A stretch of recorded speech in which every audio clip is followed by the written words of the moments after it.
예, 안녕하세요. 안녕하세요. 예고한 대로 동양 인문상식이라는 이름으로 이제 매월 한 차례씩 이렇게 특강을 하게 되는데요. 그 첫 번째 강의 제목이 천문입니다. 말 그대로 하늘 천자에다가 문이 문자를 씁니다. 그래서 하늘의 문이 이렇게 얘기합니다. 자, 보다시피 이 바탕에 있는 이것은 이제 천상열차 분야의 그림. 그래서 천상열차 분야 지도. 어떤 분들이 천상열차 분야의 도를 지도라고 알고 있더라고요. 땅지자가 아닙니다. 천상열차 분야에 관한 그림 이런 뜻입니다. 천상열차 분야 지도를 하고 있고요. 왼쪽에 있는 것은 바로 천문의 하나인 무지개 현상입니다. 고대인들은 이 무지개를 길상의 의미로 받아들였습니다. 특히 여기 있는 무지개는 백두산 천지에서 쌍무지개에서 두 개의 태양이 뜬다든가 두 개의 무지개가 있다는 것은 무지 길상의 의미로 받아들입니다. 그래서 오늘은 그 천문을 왜 이렇게 중요시했고 천문이라는 것은 도대체 어떤 거고 이것을 1교시에서 설명을 드리도록 하겠습니다. 자, 오늘 이제 동양 인문상식의 강의 목차는 1강은 하늘의 무늬가 되겠고요. 그 다음에 제2강은 이 하늘의 무늬 가운데 가장 높은 이 징조가 천문입니다. 그래서 이걸 가지고 이제 천문도, 이걸 가지고 그림으로 일단 별자리 그림, 천문도가 되겠고, 세 번째로는 이런 그 천문을 공부할 때 꼭 필요한 자료가 있습니다.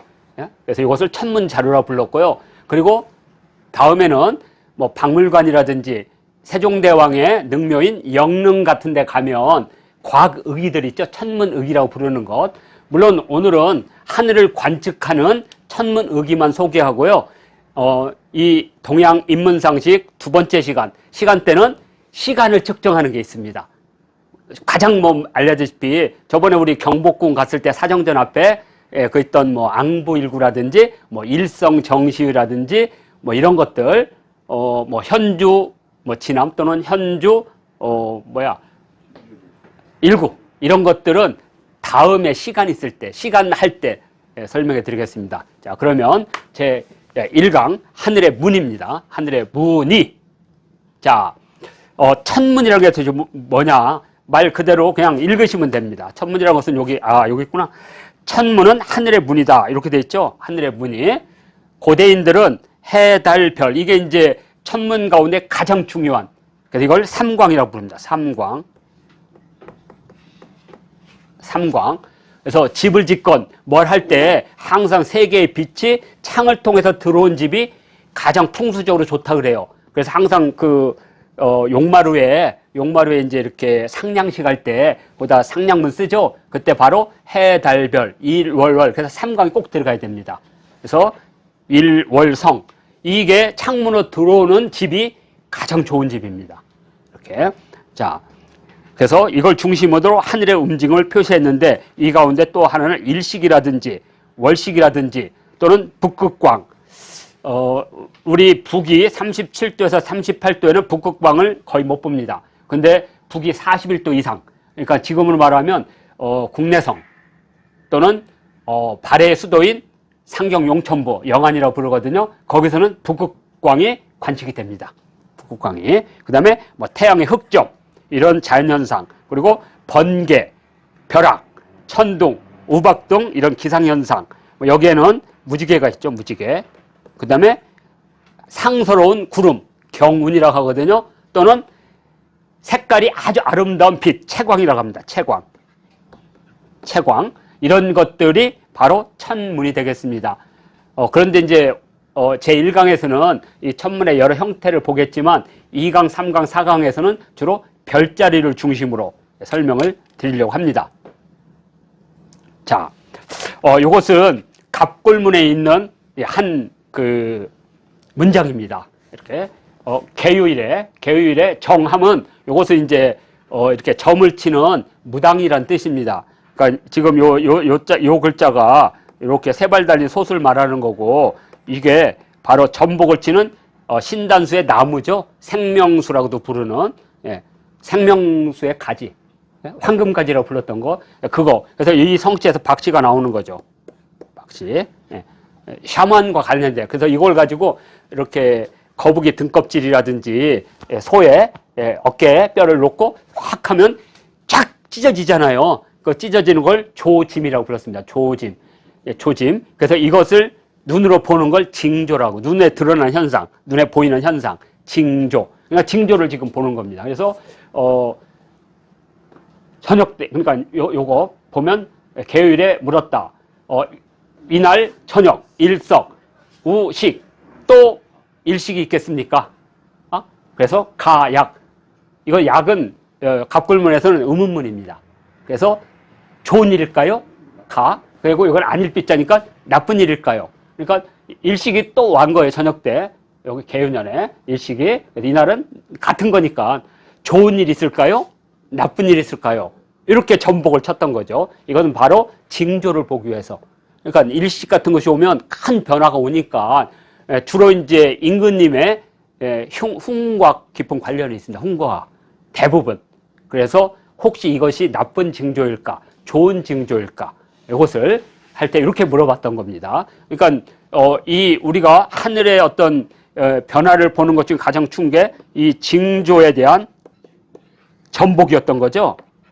자, 이런 형태로, 그러니까 고대인들이 왜 하필이면 천문을 그렇게 중요시했는가가 가장 중요한 것은 이제 하늘이나 이런 변화가 인간 세계에 뭔가 연관돼서 일어난다 이렇게 봤습니다. 그래서 이것을 나중에는 철학적 논리로 발전하게 됩니다. 그래서 이것을 천인 감응설이라고 합니다. 그 부분은 뒤에 하기로 하고요.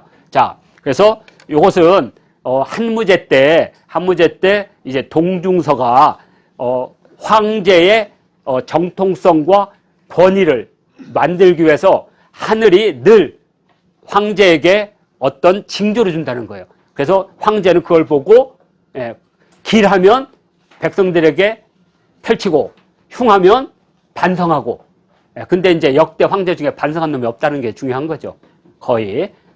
하여튼 이래서 길하다는 거. 예를 들어서 이런 경운 같은 건 무지 길한 겁니다. 상소름 그림. 이 경운 가운데도 이 채광이 있는 거 있죠? 이렇게 채자 이렇게 쓰죠. 이렇게 칼라라고 하는 거. 이게 쫙 비춰가지고 구름이 아주 이렇게 아주 붉은 것은 흉한데 분홍색 같이 이렇게 된 것도 길한 거로 봅니다. 이렇게. 그래서 우리가 홍하면 이것은 좀 길한 거고 적하면 좀 불길한 거로 받아들였습니다. 이렇게 금방 나오겠죠? 그래서 이런 구름들은 되게 길한 거로 봤습니다. 그래서 이것은 우리가 지금 공부하고 있는 송서 부서지에 되게 많이 나오는 겁니다. 경운. 그리고 이건 패성이라고 하는데요. 우리가 해성할 때는 요 해자는 이렇게 쓰거든요. 요거 이제 빗자루란 뜻인데 이렇게 해가지고 요 꼬리가 하나로 돼 있는 것, 하나로 된 것은 해자입니다. 그래서 이건 지혜 해자와 같은 뜻으로 쓰여서 길한 겁니다. 그런데 요 끝이 이렇게 갈라져요. 이렇게. 그러니까 이것은 폐륜할 때 쓰는 겁니다. 나쁘다는 뜻. 패성이라고 합니다. 그러니까 어디서 해성이 날라오는데 그냥 그 해성의 꼬리가 그냥 빗자루처럼 하나로 쫙 돼 있으면 되게 길한 걸 봤습니다. 특히 헨리 해성이 67년마다 돌아오죠. 그건 엄청나게 길하게 봤습니다. 헨리 해성이 이렇게 되거든요. 근데 이제 어떤 해성은 예전에 한 15년 전에 해성이 왔었는데 그때는 막 비처럼 왔었어요. 그건 나쁜 걸로 받아들이는 거죠. 그런 것은 패성이라고 불렀습니다. 패성. 패륜할 때 쓰는 겁니다. 패성. 그래서 이런 기륭을 판단하는 것, 이것이 바로 천인 감응. 그러니까 더욱더 이제 천문을 중요시했죠. 그러면서 뭐가 만들어지느냐? 바로 하늘과 땅과 인간 세계를 지배하는 왕에게 특정한 이제 상징들이 벌어집니다. 이런 것 중에 하나가 연호가 탄생하고 시간이 만들어지고 달력이 만들어집니다. 그전에는 우리가 말하는 달력이 없었습니다.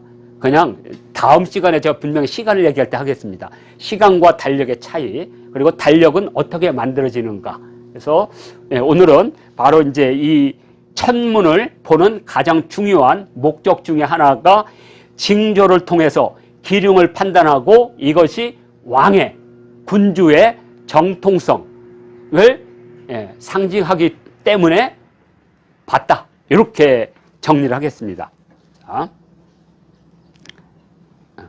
자, 이것은 이제 한서 천문지인데요. 사기에는 천관서라는 게 있습니다. 그리고 한서에는 천문지라고 돼요. 이제 설학했는데 지로 바꿔요. 서로.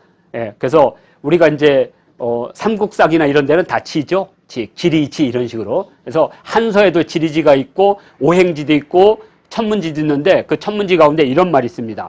원평, 원년, 3월. 그러니까 이 달이 이제 BC 74년이 되겠습니다. 예, 왜냐면 한무제가 BC 108년 이전에 있었기 때문에 이미 이때부터 달력이 만들어지기 시작하거든요.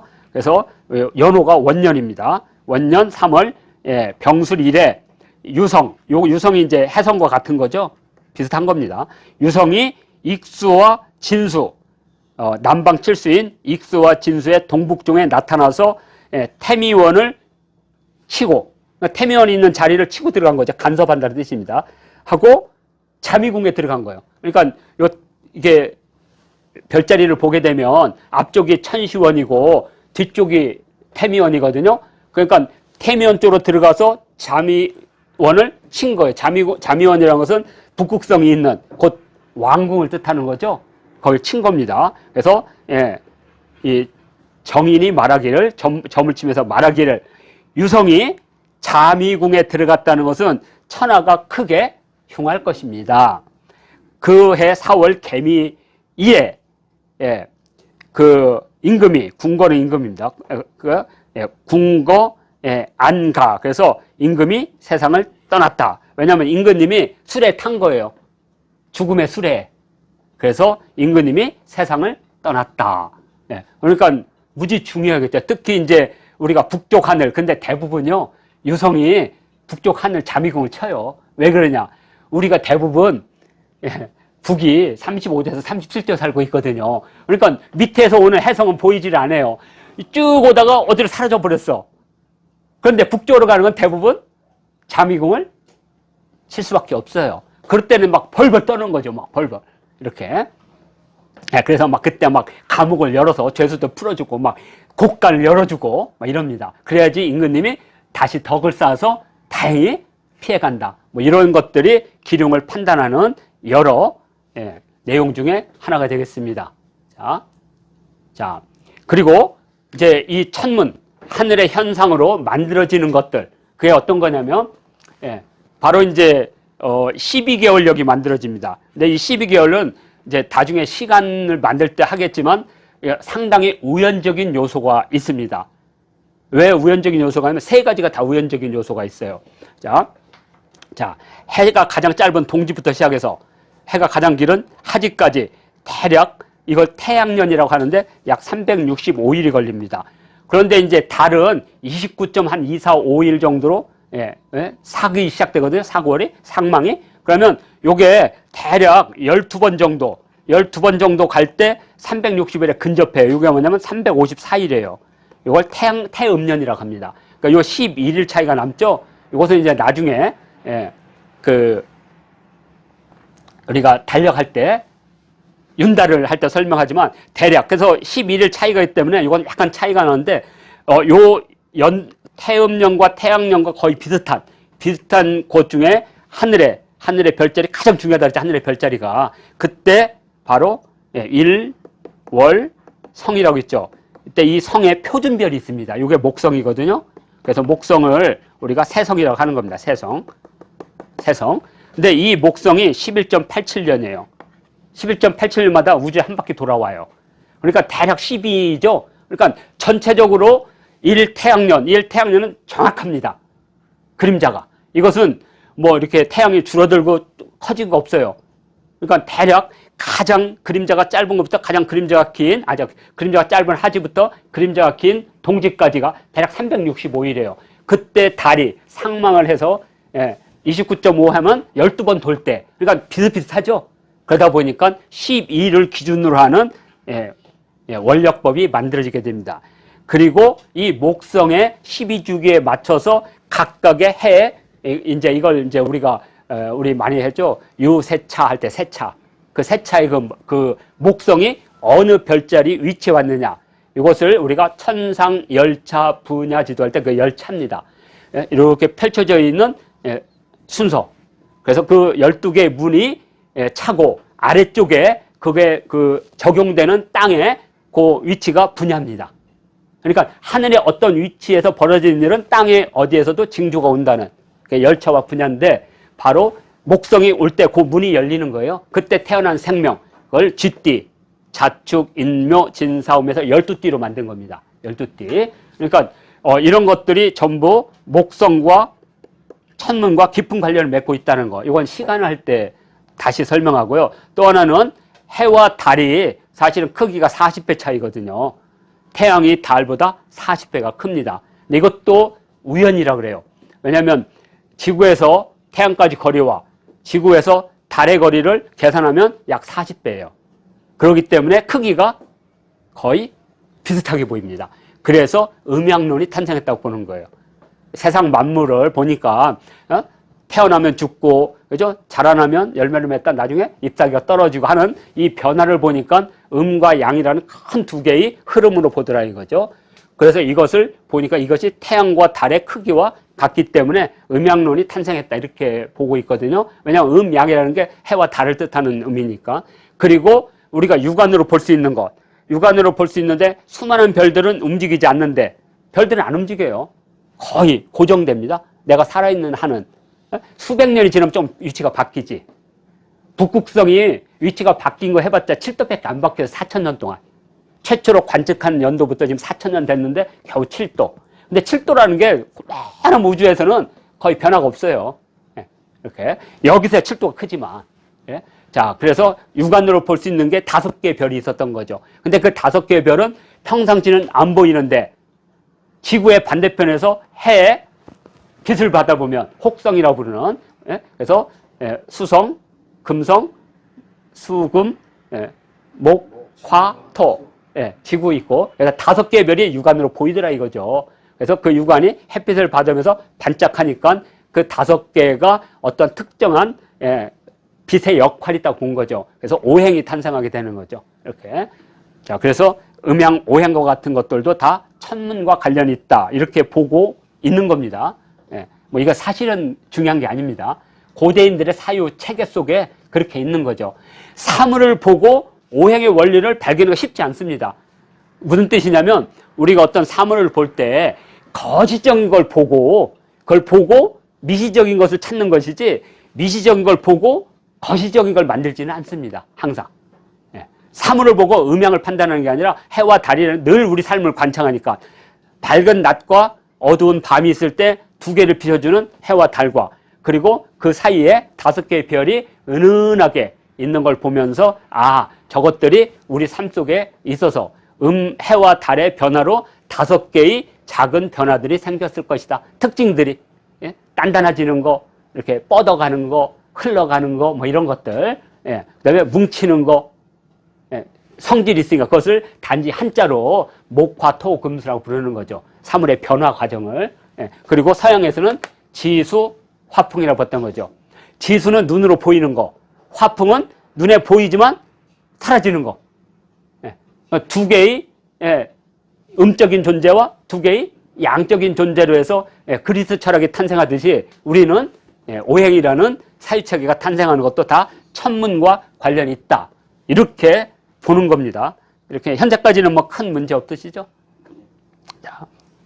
자, 그러면 이제 마지막으로 이제 우리가 지금 이제 전통놀이를 하는데 그 전통놀이에서 이 천문이나 시간과 관련된 또는 동아시아의 사유체계와 관련 깊은 것이 크게 3가지가 있습니다. 하나가 윷놀이판입니다. 윷놀이판은 이 심의군의 사이경과 김문표의 사도설이 있는데 우리가 이제 이것은 지도사범들이 워낙 잘 아시니까 다시 정리를 하기 위해서 심의군의 사이경에는 유국상천이라고 했습니다. 유국의 유자는 어떤 제사나 이런 거 할 때 쓰는 어조사입니다. 원래는 새를 뜻하는 글자였는데 저기 그 갑굴문에 이런 데 금문에는 다 이렇게 돼 있습니다. 이게 이제 유자입니다. 유자.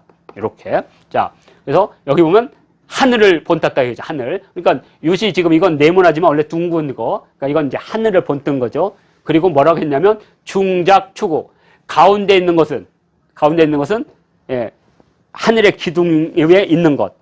추라는 건 기둥인데 하늘의 기둥이거든요. 그 위에 북극성이 있는 겁니다. 그 북극성을 중심으로 해서 모든 것이 움직인다고 봤으니까 무슨 뜻이냐면 지상이 있으면 지상과 하늘을 연결하는 뭔 보이지 않는 막대가 있다고 본 거예요. 그걸 추라고 했거든요. 그 추 위에 끝에 우리가 이렇게 이 천구를 보면 항상 북극성을 중심으로 모든 별이 도는 것처럼 보이잖아요. 그래서 이걸 극이라고 불렀습니다. 그래서 북극성이란 말이 만들어지는데, 그러니까 이것은 북극성이다. 그러니까 이렇게 되겠죠. 이렇게. 예. 하여튼 윷놀이판을 천문과 연결한 기록이겠죠. 사이경. 예. 왜냐하면 1980년대까지는 사이경을 몰랐어요. 왜냐하면 이게 다른 문헌 속에 있는 거라. 그래서 이걸 뽑은 거죠. 또 하나는 김문표의 사도설. 사도설은 바깥에 둥근 것, 윷놀이판 이렇게 돼 있으니까 윷놀이판 이렇게 바깥에 둥근 것은 하늘을, 그리고 안이 이렇게 해서 이렇게 돼 있죠. 네모난 거 이렇게 십자가로 된 거. 이것은 땅을 상징한 것이다. 그래서 외원상천 내방상지. 그다음에 거중자위 추성. 가운데 있는 것은 기둥이 되는 별, 북극성이죠. 자, 그리고 사방에 펼쳐진 것, 방열. 여기가 아니구나. 방열. 사방에 펼쳐져 있는 것은 28수이다. 그러니까 북극성 하나를 빼면 7개, 7개, 7개, 7개. 이래서 이걸 바탕으로 우리가 여기 우리 한청단에서 만든 윷놀이판이 이렇게 만든 겁니다. 그래서 여기 사신이 있고 28수가 다 이렇게 그려져. 그리고 조선시대 때 이런 유판이 있었기 때문에 이걸 그대로 복원한 거죠. 우리가 이렇게 새롭게 이걸 창안한 게 아니고 복원해서 전승하는 겁니다. 자, 요게 이제 윷놀이판과 천문의 관련성이고요. 자, 구구소환도가 있습니다. 구구소환도에서 이것도 이제 원래는 이제 이렇게 혼자 81일을 기다리면서 하루에 하나씩 꽃잎을 이렇게 물감을 칠해서 81개, 그러니까 9개 단위에 9개 단위를 9번 거치면 81일. 근데 이게 뭐냐? 하늘의 숫자인 겁니다. 9라는 게. 그래서 우리가 군거를 구중군거리라고 하죠. 9라는 것은 하늘의 숫자고 8은 땅의 숫자고 7은 인간의 숫자입니다. 그래서 7749에서 7은 늘 인간의 탄생과 죽음을 상징하게 돼요. 요거 시간학대 할 겁니다. 뭐냐? 우리가 죽을 때는 그 7개의 별을 타고, 북극성이죠? 타고 하늘로 올라갑니다. 그래서 북극성을 제왕의 수레 이렇게 부릅니다. 그럼 태어날 때는요, 남도육성이죠. 그 남도육성에는 남극성이 또 있거든요. 그걸 남극노인성이라고 합니다. 생명을 관장하는 별, 북극성은 죽음을 관장하는 별. 그리고 그 남도육성인데 거기는 별이 6개잖아요. 그래서 고구려 고분백화에는 남도육성이라 써놓고 별자리는 7개를 항상 그려놓습니다. 왜냐하면 눈에는 안 보이지만 있다고 보는 거야, 일부러. 그래서 생명의 수레는 남도육성을 타고 오고 내 영혼은 조상님이 있는 북극으로 가는 거죠. 그것을 우리는 뭐라고 부르냐면 옥황궁이라고 불렀던 겁니다. 우리가 가는 곳. 이렇게 해서 이것은 바로 하늘을 뜻한 거다. 그 다음에 동지에서 춘분까지 하지만 그 안에는 이미 시간상에 천문이 도는 이렇게 돼 있잖아요. 여기가 동지고 여기가 하지잖아요. 그죠? 그리고 여기가 춘분이고 여기가 추분이고. 그러니까 이미 이 속에 이 태양의 운행 도수가 이미 들어가 있는 거예요. 여기에 사계가 춘분 동지하는 순간 이렇게. 그 다음에 이 안에 24절기와 72호가 다 들어가 있는 겁니다. 기후가. 이것은 시간에서 우리가 좀 더 자세히 이렇게 말씀을 드리려고 합니다. 자, 그리고 이제 육박판이 있습니다. 이 육박판도 무려 이 전승은 약 4,000년이 되고요. 이 기록상으로. 그리고 이 육박판이 그려져 있는 이것은 상한선. 상한선이 BC 한 4, 5세기경입니다. 왜? 이미 청동 거울에 이미 새겨져 있기 때문에. 그러니까 청동 거울 이전에 어떤 돌판에 새겨졌다면 연도수는 더 올라가겠죠. 그러나 적어도 이 육박놀이와 관련된 도안은 2500년의 역사는 확실합니다. 그리고 우리나라에서도 이 육박, 박국경 또는 육박경 또는 정확하게는 방격규구 사신경이라고 하는 것은 한 20여 점이 현재 확인되고 있습니다. 그만큼 오래된. 그래서 여기서 바로 이제 요것도 지금은 우리가 편의상 네모로 만들었지만 원래는 둥근 거울의 안쪽에 하늘이 있죠. 거꾸로입니다. 이건 되게 재밌는 게요. 그래서 이게 이제 뭐하고 똑같냐면 그 연못은 바깥에가 네모고 안에가 똑잖아요. 이렇게 방지 원도. 근데 여기는 거꾸로 외원 내방이 되는 거죠. 하여튼 이건 어떤 뜻이냐면 요 땅이 위에 있다는 뜻이 아니고 땅이 있고 그 위에 하늘이 이렇게 있다는 겁니다. 이렇게 인식하면 돼요. 그러니까 무슨 뜻이냐면 지금 우리가 이제 그 동전에 이런 것들이 사실은 요걸 말하는 겁니다. 요거. 땅이 이렇게 네모나게 있고, 여기 땅이 네모나게 있고, 그 위에 하늘이 덮였다는 겁니다. 요게 바로 개천우주간. 이걸 천원지방이라고 하죠. 천원지방.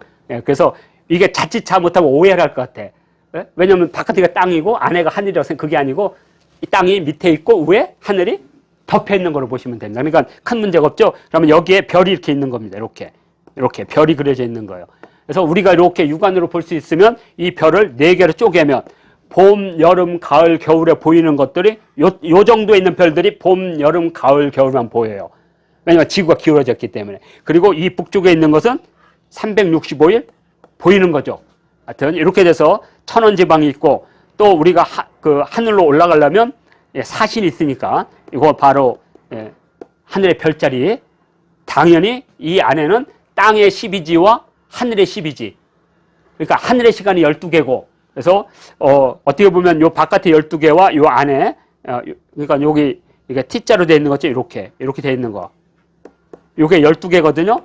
그리고 요 안에 또 12개가 있습니다. 그래서 이건 하늘의 숫자인 12고 이건 땅의 숫자인 12고 그리고 전체적으로 요까지가 24수. 그래서 24절기를 뜻하는 것. 이렇게 볼 수가 있습니다. 24절기, 12지, 사신, 천원지방. 그래서 이 육박파는 전형적인 천문이 반영된 것이다. 이렇게 우리가 확인할 수가 있습니다. 자, 이렇게 해서 제1강 하늘에서 만나는 문의 이것으로 마치도록 하겠습니다.